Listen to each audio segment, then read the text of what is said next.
పప్ప అమ్మ కథ బుక్ రాస్తానన్నావు కదా. చాలా పెండింగ్, పూర్తి చేద్దాం జానకమ్మ. అసలు ఏం రాద్దాం అనుకుంటున్నావు అందులో? రెండు పార్శ్వాలుగా రాద్దాం అనుకుంటున్నాను. ఒక వ్యక్తిగత భాగంగా, ఒక వ్యక్తిగా తనకంటూ ఒక స్టోరీ ఉంది, యాజ్ ఎ మదర్గా ఎగ్జిస్టెన్షియల్గా ఒక స్టోరీ ఉంది. ఈ రెండింటి కలయికలో ఒక పుస్తకం రాస్తారు. ఇది అన్ని పుస్తకాలు లాంటిది కాదు. ఓకే, అంటే ఇది ఏ కోవకు చెందదు. సో అందులో నేను చెప్పాలనుకున్న అంశం ఏంటంటే, ఎక్కడికైనా నీ మనసుతో వెళ్ళు. అమ్మ దగ్గరికి వెళ్ళినప్పుడు మనసు లేకుండా వెళ్ళు. అట్లాగే అమ్మ ప్రవర్తన, అమ్మ నీతో ఎలా ఉంటుంది, లేకపోతే అమ్మ నీకు ఏమైనా ఆస్తులు ఇచ్చిందా, లేకపోతే అమ్మ నీకు ఇట్లాంటి వాటిని లెక్కలోకి తీసుకొని అమ్మని చూడకు. ఇంకోటి, ఇది ఓన్లీ అమ్మకు మాత్రమే వర్తిస్తుంది, నాన్నకు కూడా వర్తించదు. రెస్పెక్టే మిగతా వాళ్ళందరికీ. బట్ నీ జన్మకి, నువ్వు ఈ భూమి మీద తిరగడానికి, నువ్వు ఇట్లా మాట్లాడడానికి, ఈ రకరకాల పనులు చేయడానికి, చివరికి అమ్మతో కొట్లాడడానికి, అమ్మని గెంటేయడానికి, అమ్మని అనాథాశరణలో పెట్టడానికి కూడా కారణం మీ అమ్మనే. ఆమె వల్లే వచ్చావు భూమి మీదకి.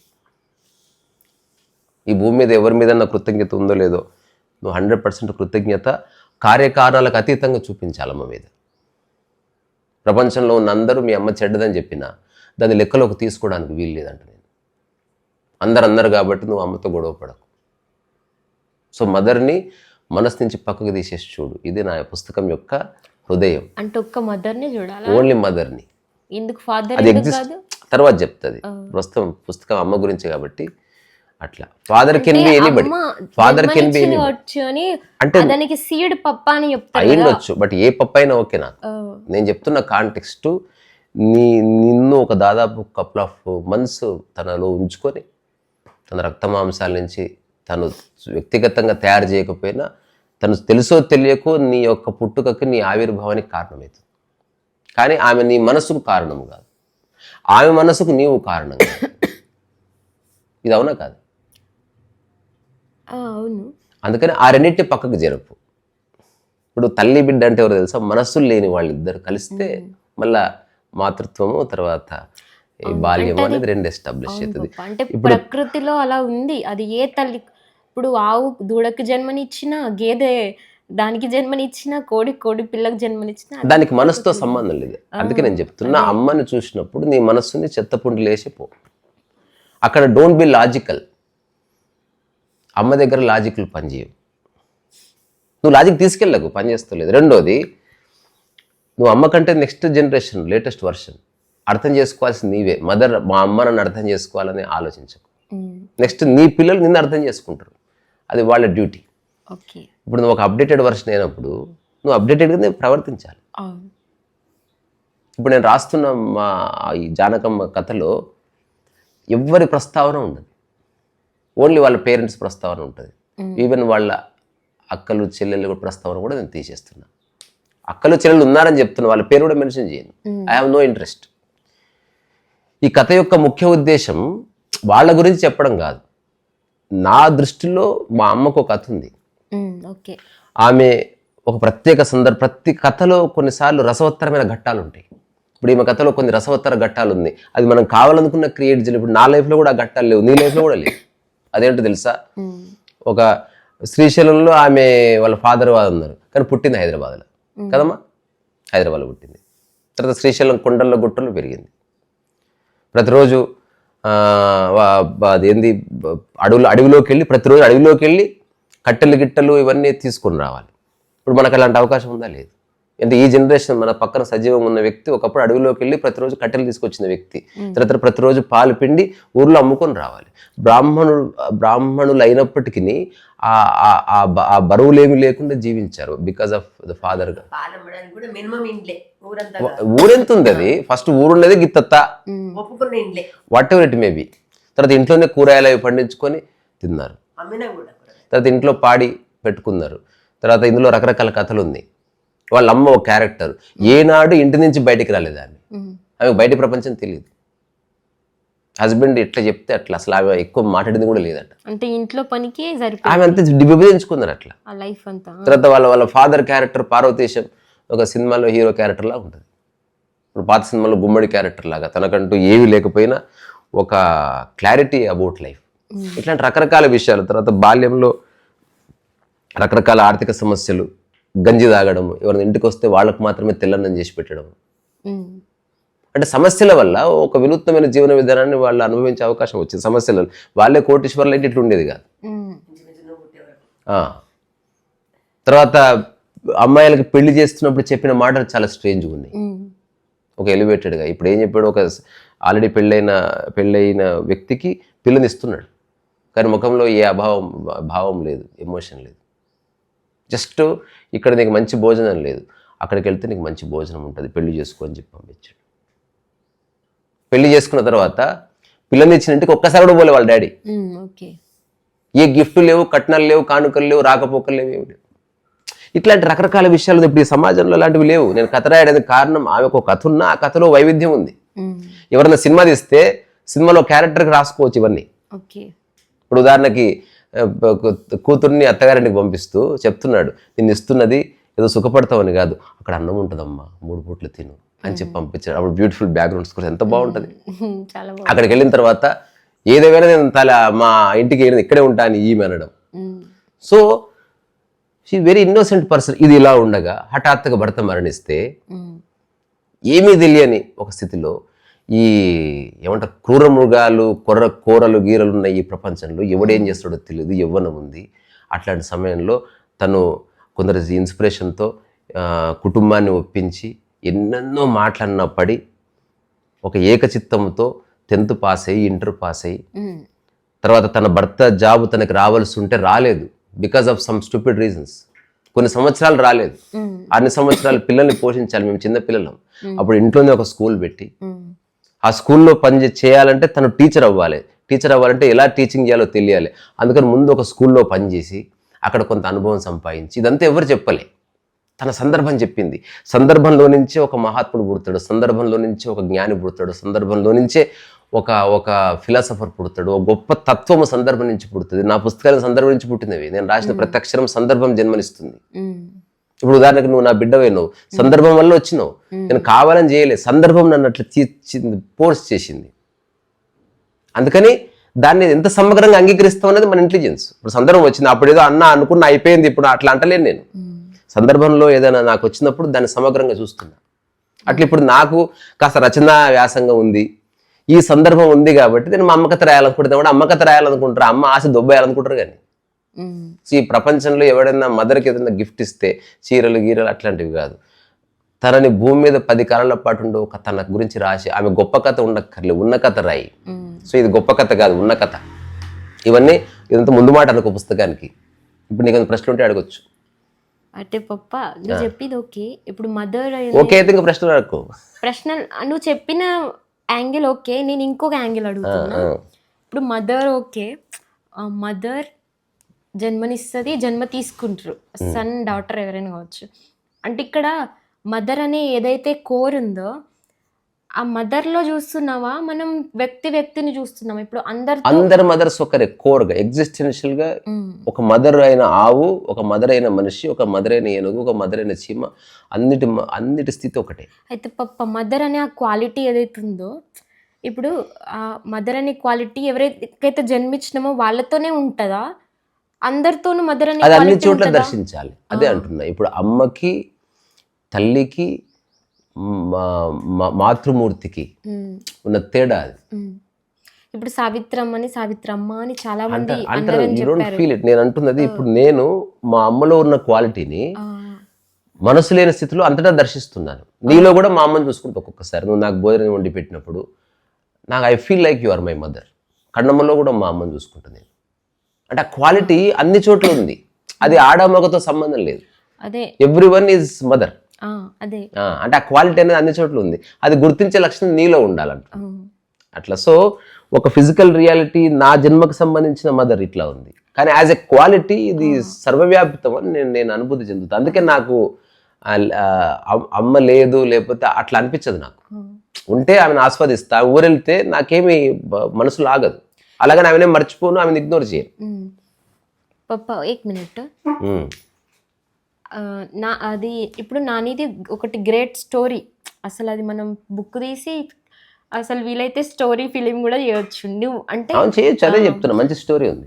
అంటే ఏదైతే మనం మెయిన్ స్టోరీ ఉందో అదొక గ్రేట్ స్టోరీ, ఓకే. ఇంకోటి నువ్వు ఏంటి విశ్వపరంగా ఏదైతే చెప్పినావు చూసినావా, ఆ క్వాలిటీ ఏదైతే ఉందో అది చాలా బాగుంది పాయింట్ కూడా. ఇప్పుడు ఓకే అమ్మ కథ రాస్తా, ఓకే అందరూ అమ్మ గురించే పొగడం, నాన్న గురించి కూడా పొగడాలి కదా. కాదు కాదు, ఫాదర్ ఈజ్ పార్ట్ ఆఫ్ నాలో రాస్తుంది ఫాదర్ క్యారెక్టరే. ఓకే ఫాదర్ గురించి రాయన అవసరం లేదు. ఫాదర్ యొక్క వన్ ఆఫ్ ద ఎలిమెంట్ మదర్లోకి వచ్చిన తర్వాతనే గర్భం దాల్చి నువ్వు జన్మ తీసుకున్నావు కదా. ఇప్పుడు నేను పురుషుని కాబట్టి ఆ మేల్ క్యారెక్టర్ రాస్తుంది. ఓకే ఇప్పుడు నేను నీకు పప్పనైనా ఎట్లయినా నేను అన్ననైంది, అదే కానీ రియల్గా కన్న వాళ్ళకంటే రియల్ బిడ్డ నువ్వు నాకు. ఎందుకో తెలుసా, ఓన్లీ మనం జన్మనిస్తున్నప్పుడు ఫాదర్ ఓన్లీ తన వీరెక్కడని ఇస్తాడు, తనేం పురిటి నొప్పులు పడట్లేదు కదా. అదంతా ఒక సెకండ్లో జరిగిపోతుంది. అది జరిగినంత మాత్రాన నువ్వు అయ్యేది అవ్వకుండా పోదు. అది ఇది ఎవరి స్టోరీ వాడికే గ్రేట్. మదర్ స్టోరీ ఒక గ్రేట్ కాదు, ఉన్నది. అందుకని గొప్ప కథ కాదు, ఉన్న కథ ఇది. It is not a great story, it is a real story. దాన్ని కూడా ఏం చేస్తాను, క్లుప్తమైన భాషలో రాస్తా. ఇప్పుడు ఈ చర్చలో నాకు ఇంకో క్లారిటీ వచ్చింది. ఎందుకు బుక్ రాస్తలేదంటే అమ్మ, నాకు చిన్న చిన్న సందేహాలు ఏర్పడ్డాయి మనసులో. అంటే ఎలా రాయాలి, ఎట్లా దాన్ని ప్రొజెక్ట్ చేయాలి, నాకు స్పష్టంగా రాకపోతే సినిమా ఫెయిల్ అయినట్టు పుస్తకం కూడా ఫెయిల్ అవుతుంది. మనం రాస్తుంటే పెన్ ఆగొద్దు. ఇప్పుడు నాకు ఒక క్లారిటీ వచ్చింది. అమ్మ గురించి రాస్తూ యూనివర్సల్గా అసలు అమ్మ అంటే కూడా ఒక పక్క రాస్తున్నా, క్వాలిటీ ప్రతి చాప్టర్ కింద ప్రకృతి పరంగా అమ్మ స్థానం. ఇప్పుడు ఉదాహరణకి ఓ చెట్టు అమ్మ కాదా. ఇంతకుముందు ఒకటి నేను అడిగిన విషయం, అది ఫ్లో మిస్ అయింది పాప, మర్చిపోయినా. కానీ ఇప్పుడు నువ్వు నన్ను కన్నవా నిజానికి, కానీ తండ్రి కన్నా ఎక్కువ చూసుకుంటున్నావు అన్న విషయం మనం అప్పుడప్పుడు మర్చిపోతాం. మన జన్మని ఇచ్చినమా ఇవ్వలేదా, కానీ రియల్ ఫాదర్ డాటర్ అలా అయిపోతాం. అది ఆ క్వాలిటీ ఏదైతే ఉందో అది నీలో ఉంది కదా. అలా నేను చూడగలిగే క్వాలిటీ నాలో కూడా ఉంది. అలానే ఇప్పుడు మదర్ క్వాలిటీ ఏదైతే ఉంది నువ్వు చెప్పిన చూసినావా, అది ఏ యాంగిల్లో చూడడం మరి? మనసు తీసేసి చూడు, అంత మదరే. మనసు పక్కకి జరిగితే ఉన్నదే మదర్. ఇప్పుడు మనం మదర్ ఎర్త్ అంటున్నాం, mother of earth. Mother of earth కాదు, మదర్ ఎర్త్. మదర్ ఎర్త్ ఇదేదో చెప్తారు ఇండియా.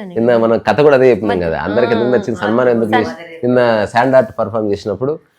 ఇప్పుడు విదేశీయులు మన రమేష్ అన్న ఎన్ఆర్ఐ అకౌంటర్ కదా. సో ఇప్పుడు SBI state bank of India వాళ్ళు విదేశీయులు మన స్టేట్ బ్యాంక్లో ఇన్వెస్ట్ చేయండి అని చెప్తున్నారు. అప్పుడు నేను కథ ఏం చెప్పిన, ఈ రెండు విషయాలు మర్చిపోకు, మదర్ని మదర్ ల్యాండ్ అని కథ చెప్పిన. నేను అసలు చేస్తుంటే ఎవరు చప్పట్టుకోవట్లేదు అనుకుని, ఎవరు కరెక్ట్ గా లేదేమో అనుకుని వెళ్ళిపోతాను. అవునా, అసలు నేను ఎవరి దిక్కు చూడను. వర్క్ చేసినప్పుడు నేను అసలు చూడను, ఏదో నాకు వచ్చింది. లాస్ట్ కు చాలా చప్పట్లు కొట్టారు పాప. అది అంటే అందరూ ఒక వినడంలో ఆగిపోయి ఉన్నారు. అక్కడ క్లాప్స్ కొడితే కూడా అది డిస్ట్రాక్షన్ నిజానికి. అందరు అందులో లీనమైపోయారు. అంతకుముందు సార్ చాలా మాట్లాడుతున్నారు, కానీ ఏదైతే నీ దీనికి నేను చాలా సార్లు నా ప్రకృతి ప్రపంచం కాంటెక్స్ట్ లో ఏం చెప్పానంటే, భారతదేశం అనే ఒక బౌండరీ ఉందా, అది మదర్ ల్యాండ్. ఈ బౌండరీ అంటే జమీన్ కత్తు కూడా. భారతదేశం ఎక్కడుంది, భూమి మీద ఉంది. భూమి ఎక్కడుంది, విశ్వంలో ఉంది. ఇదంతా మదర్ అన్నమాట. అట్లా యాజ్ ఎ ఫిజికల్ గా ఈమె మా అమ్మ, యాజ్ ఎ క్వాలిటీగా అది అన్ని చోట్ల ఉంది. ఇది అనుభూతి చెందితే అమ్మ ఉన్నా లేకపోయినా నువ్వు అమ్మని మిస్ అవ్వవు. సరే, అమ్మ రూపం మిస్ అవ్వడం ఒకటి ఉంటుంది ఎప్పటికీ. ఇప్పుడు నా రూపం కూడా ఎప్పుడో ఒక 1000 ఏళ్ళ తర్వాత నా రూపం ఉండదు, నీ రూపం ఉండదు, నువ్వు ఉండవు, ఈవెన్ వస్తువులు కూడా ఉండవు కదా. అన్ని రూపాలు పతనం కావాల్సిందే, స్వరూపంని చూడాలి. ఇప్పుడు ఇది పుస్తకం ద్వారా ఏం చెప్పాలనుకుంటున్నారే బాబు, దయచేసి మీ లాజికల్ మైండ్లతో, మీ తర్కాలతో, మీ కుతర్కాలతో అమ్మని చూడకండి. అమ్మ మీ అంత జ్ఞాని కాకపోవచ్చు. ఏదైనా మీరు బిజినెస్ చేస్తుంటే అమ్మ ఇచ్చే సలహా పిచ్చి ఉండొచ్చు. సరదాగా కోప్పడ్డం అంతవరకు కాదు, లోపల ద్వేషం కానీ, అసలు నీకేం తెలియదు, బుద్ధి లేని దానివి, నువ్వు నాకు చెప్తావా, నేను నీ కడుపును అనవసరంగా పుట్టినా, ఇట్లాంటి పిచ్చి మాటలన్నీ దయచేసి మాట్లాడకండి.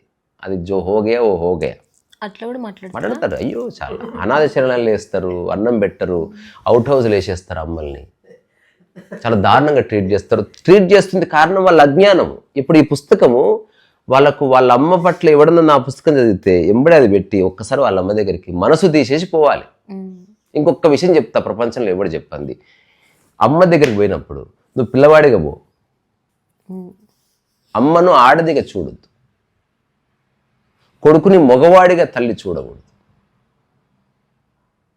పప్ప నాకు నువ్వు చెప్పిన యాంగిల్ ఎట్లా అనిపించిందంటే, అంటే అమ్మ దగ్గర మనసు తీసిపో అన్నది కాదు, అమ్మ దగ్గరకు పోతే ఆటోమేటిక్గా మనసు పోతుంది పోతలేదు, అలా కాదా? ఇంకా మనసు స్ట్రాంగ్ అవుతుంది, ఆస్తి గీస్తి ప్రాపంచిక విషయాలు వచ్చేస్తున్నాయి బెట. నువ్వు ఇట్స్ నాట్ హ్యాపీ. అమ్మ అంటే అక్కడ మనం ఫిజికల్ గా మనం కాదు, మర్చిపోతాం. పోతున్నారు మళ్ళీ. అమ్మను కూడా ప్రపంచంలో నెట్టేసిర్రాయి. సరే అమ్మకు తెలియదు, ఆమె జ్ఞానం లేదు, ఆమె చదువుకోలే. ఇప్పుడు నువ్వంటే మోడర్న్ ఫోన్ వాడుతావు, అమ్మ ఇచ్చిన పైసలు, అమ్మ జన్మనిచ్చినందుకు నువ్వు ఫోన్ వాడగలుగుతున్నావు. కానీ నువ్వు ఆ ఫోన్ వాడి కొంచెం ఇన్ఫర్మేషన్ సంపాదించు, అమ్మనే క్వశ్చన్ చేస్తే ఎట్లా? అమ్మ నువ్వు ఇచ్చిన ఐడియా వర్కౌట్ కాదు, ప్లీజ్ నీకు దండం పెడుతున్నానని చెప్పడం వేరు. అసలు ఆమెకు బుద్ధి లేదు, జ్ఞానం లేదు, ఎడ్యుకేట్గా అట్లా అవరు వాళ్ళు. అదొక జనరేషన్. అది నేను చెప్పాలనుకుంటున్నా. తండ్రి దగ్గరికి కూతురు వచ్చినప్పుడు, కూతురికి 30 ఏళ్ల వయసు వచ్చినా సరే తండ్రిని కౌగిలించుకోగలగాలి. అప్పుడు తండ్రిని తండ్రిగా చూడాలి, కూతుర్ని పాపగా చూడాలి, అమ్మాయిగా చూడకూడదు. దృష్టి దోషం ఏర్పడుతుంది. అంటే నువ్వు శరీరాన్ని లెక్కలోకి తీసుకున్నావా, కూతురు కాకుండా పోయింది. కూతుర్ని కూతురుగానే చూడు, చక్కగా కౌగిలించుకో, ఏం కాదు. ప్రతి చోట లస్ట్ ఉంటుందని కాదు, సమాజం కరప్ట్ అయిపోయింది. ఇప్పుడు నేను చెప్తున్నది వెరీ రేర్ స్టేట్మెంట్. నేను ఎప్పుడూ మా అమ్మని చూసినా ఒక చిన్న పిల్లవాడిలాగే చూస్తా. ప్రస్తుతం నేను రకరకాల పనుల్లో ఉండటం వల్ల ఆమెతో సమయం ఇక్కడే ఉన్న 5-10 నిమిషాల కంటే ఎక్కువ ఉన్నట్లే. అప్పుడప్పుడు చెప్తా, ఇంకొక కొంచెం ఫేజ్ ఉంది నాకు, ఇంకొక కపుల్ ఆఫ్ మంత్స్ పడుతుంది, ఆ తర్వాత మళ్ళీ మనం రోజంతా మళ్ళీ కలుస్తాం అంటే ప్రతి ఫేజ్ ఉంటుంది. ఎక్కువ పని ప్రస్తుతం అట్లా ఉంది. నేను ఏవో సంసారం పెట్టుకున్నా, పెళ్లి చేసుకున్నా, పిల్లని తీసుకున్నా, యూట్యూబ్, ఇప్పుడు నాకున్న సమయం సరిపోతలేదు. రెండోది అమ్మ అపార్థం చేసుకోదులే అని ఒక చిన్న ఒక ఉంటుంది కదా, ఒక సాఫ్ట్ కార్నర్ అట్లా ఉంటుంది. అదే అమ్మతో అది అందు ఉండాలంటుంది. అంటే సారీ చెప్పు, ఏదైనా తప్పు చేస్తే క్షమాపణ చెప్పు, కోరుకో. ఏదైనా విషయానికి వచ్చి అరుస్తావు, వచ్చినాక మన కొంచెం చాయ్ తీసిస్తావా, చేసిస్తాను. నేను అదే అంటున్నా. ఒక్కటి ద్వేషము లేకుండా నువ్వు ఆడుకునే స్థితిలోనే అమ్మతో ఏమన్నా చెప్పి, చిన్నపిల్లలు అమ్మ మీద అరుస్తారు, అమ్మ మీద అలుగుతారు, వీళ్ళైతే అమ్మను కొడతారు కూడా పోయి. అక్కడెక్కడ ద్వేషం ఉండదు, అదంతా ఒక ఆటలో భాగంగానే ఉంటుంది తప్ప there is no such thing called enmity. దీని అంతా చూడ అట్లా ఉంటుంది ఎక్కడ ఉండదు. చిన్నపిల్లలు ఏ రేంజ్ లో, ఇప్పుడు వాడేవాడు మన రావు గారి కొడుకు వాడు ఎన్ని చుక్కలు చూపిస్తున్నాడు వాళ్ళకి. అసలు వాడు ఏమన్నా కక్షతో పెట్టుకొని చేస్తున్నాడా? అయినా వాళ్ళు నవ్వుతూ ఉంటారు. అదే, ఎందుకంటే వాడు ఎంతో సెన్స్. వాడు ఏం చేస్తున్నాడు, ఈశ్వర్ ఫోన్ వద్దంటే మీరు రోజంతా ల్యాప్టాప్లో పని చేసుకోవట్లేదు మేము అంటున్నావా అన్నాడు. వాడికి ఏం చెప్తావు ఇప్పుడు అంటే వాడు అండర్స్టాండ్, వాడు మాడుతున్నాడు. నా దగ్గర డబ్బులు వస్తే నేను కొనుక్కుంటలే, అప్పుడు చెప్తాం ఏ సంగతి. సో ఆ పుస్తకం పేరు కూడా అమ్మ కథనే, జానకమ్మ కథ లేదా అమ్మ కథ అని పెడతాను. నేను నా లైఫ్లో నేను చేయాలనుకున్న, నాకు స్పృహ కలిగినప్పుడు, నాకు ఫస్ట్ పెయింటింగ్ చేసినప్పుడు మా అమ్మతో ఇనాగ్రేషన్ చేయించిన. నీకు గుర్తుందా రవీంద్ర భట్తో? ఎందుకు చేయించిన, ఈ రోజు ఏ మానసిక స్థితి ఉందో అప్పుడు అలాగే ఉన్నా. నేను రియలైజ్ అయినా, ఎవడెవడో ఎమ్మెల్యేనో ఎంపీనో పిలిపించి కాదు, మా అమ్మతో ఇనాగ్రేషన్ చేస్తే. నాకు చాలా మంది చెప్పారు, మీ అమ్మతో ఇనాగ్రేషన్ చేస్తే ఎవరికి మీడియాకి తెలియదు, ఎవరు రారు, ఎవడు కొనడా. అది కాదు బాయ్ సాబ్, ఇది నా ధర్మం పాటిస్తున్నాను. ఆమె నాకు ఎన్నో చేసింది. నేను ఏదో ఆ సిటీకి వస్తే నన్ను ట్రస్ట్ చేసింది. బుచ్చారెడ్డితో ఇనాగ్రేషన్ చేయించా. సుజాత బూర్లా అని ఒక అమ్మాయితో ఇనాగ్రేషన్ చేయించా. ఒక ఆమె ఒక ఎగ్జిబిషన్ ఎందుకు చేయించాను తెలుసా? భవిష్యత్తులో నేను మైత్రితో ఇనాగ్రేషన్ చేయిస్తా, బాలాజీతో ఇనాగ్రేషన్ చేపిస్తా, నీతో ఇనాగ్రేషన్ చేపిస్తా. నాకు ఎమ్మెల్యేలు ఎంపీలు ఎవరు లేరు, నాకు మీరు ఇంపార్టెంట్. మీ కాంట్రిబ్యూషన్ ఎంత ఉంది? ఇప్పుడు బాలాజీ ఉన్నాడు, ఎంత కాంట్రిబ్యూట్ చేస్తాడు వాడు చేసే పని చేయాలంటే పిచ్చెక్కుతుంది. ఇప్పుడు నువ్వు ఎంత కాంట్రిబ్యూట్ చేస్తున్నావు, అమ్మ ఎంత కాంట్రిబ్యూట్ చేస్తుంది, ఎవరి కాంట్రిబ్యూషన్ వాళ్ళది. నేను దాన్ని గుర్తిస్తున్నా. ఓన్లీ సెలబ్రిటీని పిలిస్తే నాకు పేరు వస్తుంది, నాకు పేరే వద్దు. నేను అనామకుడిగా పుట్టాను, అనామకుడిగా జీవిస్తాను, అనామకుడిగా ఈ శరీరాన్ని వదిలేస్తాను. కోయి ప్రాబ్లం నై. ఈ ప్రపంచంలో నేను పోయిన తర్వాత ఒక్కడు తలుచుకోకపోయినా ఎంత లిబరేషన్, అది హాయిగా ఉంటుంది అసలు. ఇప్పుడు వాడు ఒక వ్యక్తి స్వర్గం ఇట్లా పోతున్నాడు అంటే ఇట్లా పోతున్నాడు, ఎవరు తలుచుకోగానే మళ్ళీ వచ్చాడు, మళ్ళీ పోతున్నాడు, వాడిని పోనీయండి, తలుచుకోకండి. అసలు తలుచుకోకుండా మీరు పోతూ ఉండండి, ఊరికే అనుకుంటున్నా మీరు వెళ్ళండి అని చెప్పి తలుచుకోవాలి. అట్లా. సో దీనికి బొమ్మలు గిమ్మలు వేసి ఒక బ్యూటిఫుల్ బుక్. అంటే నేను ఏదో అజ్యూమ్ చేస్తున్నా, నాకు క్లారిటీ వచ్చింది అంటే ఈరోజు కొంత డిస్కషన్లో క్లారిటీ వచ్చింది. నీకు థ్యాంక్స్ చెప్పాలి. ఎందుకంటే ఒక కొత్త యాంగిల్ నాకు దొరికింది ఇవాళ. అంటే రాయడానికి థాట్ ఉందా రాయడానికి. అంటే పప్ప నువ్వు రాసే బుక్ అందరిలో డిఫరెంట్ ఉంటుంది కదా, మేము ఇది కూడా కావాలి, నీలో ఉన్నది ఆ యాంగిల్ నీలో ఉన్నది కావాలి ఇంకా వరల్డ్ ఉండే ఇంతే, ఇంకా ఇంతకు మించి ఏం లేదు. థాట్ క్లియర్ వచ్చేసింది. ఇంక ఇప్పుడు నేను ఏం రాసినా ఇప్పుడు చెప్పిన పరిధిలోనే రాస్తాను. గొప్పగా రాసి చెప్తే కదా, it's not a great story, it's a story of a real person. అది అందులో ఏ గొప్ప ఉండదు. గొప్ప కథ ఎట్లుంటుంది అబ్బా, ఏముండదు అట్లా. అదే సినిమా కాదు 3D పెట్టి ఇప్పుడు ఆల్రెడీ అందంగా ఉన్న వ్యక్తికి ఇంకా లైటింగ్ చేస్తున్నావు అంటే నువ్వు అతను ఇన్సల్ట్ చేస్తున్నట్టే. ఆల్రెడీ అందం ఉంది, ఉన్నదాన్ని మళ్ళీ ఉన్న కథ చాలు. ఇప్పుడు ఇందులో ఒక్క సన్నివేశం ఉందని చెప్పి ఈ కథలో నువ్వు చెప్పిందే నీకు చెప్తా, ఎంజాయ్ చేయి. మా అమ్మ కథ మా అమ్మకి చెప్తున్నాను. వీళ్ళు ఒక ఇంట్లో ఉంటుందంట వనపర్తిలా. అప్పుడు ఫ్లడ్స్ వచ్చినాయంట కదా, వరదలు వచ్చిన తర్వాత అప్పటికే కొద్ది రోజుల క్రితం వీళ్ళు బర్రె అమ్మేసారు. బర్రె 1 2 నాకు తెలియదు, అమ్మేశారు. అమ్మిన తర్వాత ఇప్పుడు హఠాత్తుగా వరదలు వచ్చేస్తే వీళ్ళ ఇంట్లో కొందరు పిల్లలు కూడా ఉంటారు. వాళ్ళ అమ్మ కూడా ఉంది, నాయన లేడప్పుడు బయటికి వెళ్ళిండు. ఇల్లంతా మునిగిపోయింది. ఇప్పుడు పిల్లలందరూ మునిగిపోతున్నారు. వాళ్ళ అమ్మకి ఏం చేయాలని అర్థం కాలే. వాళ్ళు ఎంత 7 మంది ఎంతమంది ఉన్నా ఒక టేబుల్ మీద ఎక్కించి నిలబెట్టిందంట. అంటే చూడు ఒకసారి ఊహించుకోండి, ఈ ఇంట్లోకి హఠాత్తుగా వరద వచ్చేసింది, నీళ్ళు ఇట్లా వచ్చేసినాయి. నీకు గుర్తుందా? అక్కడ ఆగు పూర్తి చెప్పని. ఆ తర్వాత టేబుల్ మీద నిలబడి ఉన్నారు అందరు. నాకు బాగా నచ్చిన సినిమాలో కూడా పెడితే ఆశ్చర్యపోయే సన్నివేశం ఏంటంటే, అప్పుడు వాళ్ళు ఏ బర్రెనైతే అమ్మిర్రో ఆ నీళ్ళలో ఆ బర్రె కొట్టుకుపోతుంది. అప్పుడు ఇది నేను బొమ్మ వేయాలనుకున్న సన్నివేశం ఇది. నిజంగా చాలా బాగుంది సీన్. అయితే ఏం చేశారు, నీళ్లు పోవాలంటే ఇటుపక్క డోర్ ఓపెన్ చేశారు, అటుపక్క నీళ్ళు వస్తే ఇటుపక్క డోర్ ఓపెన్ చేశారు. ఇప్పుడు ఆ డోర్లకి బర్రె ఇట్లా కొట్టుకుపోతుంది. ఏదో కొట్టేసారు. పేర్లు చెప్పక తర్వాత చేద్దా.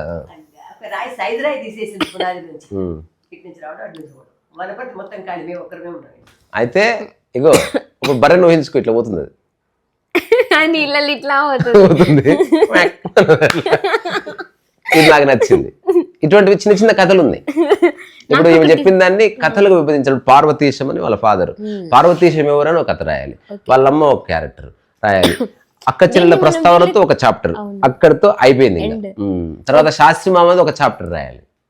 అంటే శాస్త్రి మామ చిన్న పిల్లవాడు కాబట్టి హోటల్లో పనిచేసారు చూసావా, అది కూడా ఒక సీన్ పెట్టి అన్ని. అందుకే ఇప్పుడు నువ్వే దీనికి కర్త ధర్త.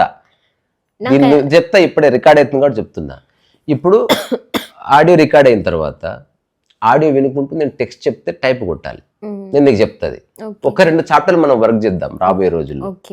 సో మనం సరిగ్గా అనుకుంటే నెక్స్ట్ ఇయర్ ఏప్రిల్ వరకు తీసుకురావచ్చు బుక్. అంతలోపు కాదు, ఇట్ విల్ టేక్ టైం. కానీ మనం ఒక మంచి ఏమంటారు, ఈ నా లైఫ్లో నేను మా అమ్మ ద్వారా మా అమ్మ ఎవరో సమాజానికి చెప్పడానికి, దాంతోపాటు ఈ భూమి మీద ఎప్పటికీ నిలిచిపోవడానికి. ఇది ఇప్పుడు ఉదాహరణ శిలాఫలకాలు కట్టిస్తారు, అమ్మ కోసం దేవాలయాలు కట్టిస్తారు. నా దగ్గర అది పైసలు లేవు. సో నాకు సాధ్యమే, నేను చేస్తున్నా అట్లా. ఈ జనరేషన్ లో పుస్తకం రాయడం, ఎలాగో మన జనరేషన్ లో శిలాశాసనాలు ఉన్నాయి. అందుకని ఇది పూర్తిగా శిలాశాసనం పెట్టి ఎండకి ఎండాలి, వాళ్ళకి నానాలి. పుస్తకం అయితే 4 గోడల మధ్య దాచుకుంటాడు, వద్దనుకున్నాడు చెత్త వంటేస్తాడు, వాడు తీసుకుపోయి రీసైకిల్. నిజంగా ఎవరు చదివినా నేను దాంట్లో రాసేది, ఈ పుస్తకం చదివినెంబడే ఒకసారి అమ్మని చూసి రాపోయి, ఏ మనసులో ఏ భావన లేకుండా చూడు మదర్ని. ఇది నేను చెప్పాలనుకుంటున్నా. దైవాన్ని ఏ భావన లేకుండా, మదర్ని ఏ భావన లేకుండా, స్వయాన్ని ఏ భావన లేకుండా, గురువుని ఏ భావన లేకుండా చూడాలి. ప్రకృతి ఆకర్షాన్ని మనం చూసినప్పుడు భావన లేకుండా చూడాలి. అంటే మనసు పక్కకు జరిగితే తప్ప అర్థం కాదు ఈ విషయం. ఇది స్ట్రాటజీ కాదు, లేకపోతే ప్రాపగండ కాదు, లేకపోతే ఏమైనా ఫూల్ చేస్తే ఏమైనా నాకు కోట్లు ఆశిస్తే బుక్ రాస్తే మనకు పైసలు ఇస్తుంది, ఆమె ఆస్తంతా దీని ద్వారా లాగేసి ఏముంది డబ్బు ఏమి లేదు. నాకు ఇంకోటి, నేను ఫస్ట్ నుంచి తీసుకున్న స్టాండ్, నాకు ఎవరిది ఏది వద్దని చెప్పేసి నేను అసలు నేను ఎప్పుడు ఈవెన్ పాకెట్ మనీ ఎప్పుడు తీసుకున్నా, అదే నాకు వద్దు, నాకు ఆమె ఆ శాలరీ కానీ అదే అంటే నేను తీసుకోలే. ఇప్పుడు కాదు, ఇప్పుడు కూడా అప్పుడప్పుడు తీసుకో, అందులో ఏదో ఇస్తా ఊరికి అట్లా సరదాగా. ఓకే పప్పా, ఎలా అయితే నాని స్టోరీ నువ్వు తెలుసుకున్నావు, నాకు నీ స్టోరీ కావాలి. రాస్తూనే ఉన్నావు కదా డబ్బుల గురించి, రాయి అది రాయి, నా బుక్ రాస్తున్నా గురించి. పప్పా అది కాకుండా నాకు నువ్వు అమ్మ కథ రాస్తే నేను పప్ప కథ రాస్తా. రాయి చిన్న చిన్న కథ, పప్ప కథ జీవితంలో కథలని రాదు. ఇప్పుడు అమ్మ కథని పాయింట్ అవి తీసుకుంటే నీకు పప్ప కథ దొరుకుతుంది. తప్పకుండా. అందరు అమ్మ కథని రాస్తారా, నేను నాన్న కథ రాస్తా. డన్.